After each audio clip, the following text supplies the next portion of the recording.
NEET தேர்வில் தமிழகத்திற்கு விலக்கு அளிக்க வலியுறுத்தி வரும் 27ஆம் தேதி திமுக நடத்தவுள்ள மனித சங்கிலி போராட்டத்தில் தோழமை கட்சிகளும் பங்கேற்க உள்ளதாக ஸ்டாலின் தெரிவித்துள்ளார்.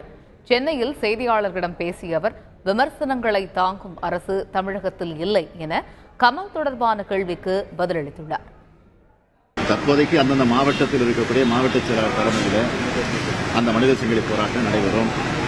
அந்த போராட்டத்தில் திமுக மட்டுமல்ல, தோழமை கட்சி சார்ந்தவர்களும் அதேபோல் எங்களுடைய போராட்டத்திற்கு ஒத்த கருத்துடைய கட்சிகளும்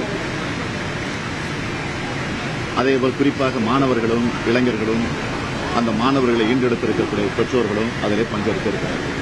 பவள விழாவை பொறுத்த வரைக்கும் 10, 11 ஆகிய தேதிகளில் விழா நடைபெறவிருக்கிறது. வென்று வந்தால் எங்களுக்கு மகிழ்ச்சி.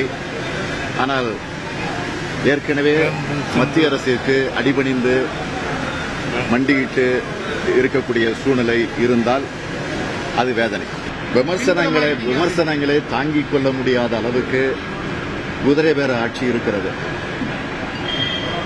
ஊழல் அரசுக்கு கமலை பற்றி விமர்சிப்பதற்கு அருகதை இல்லை.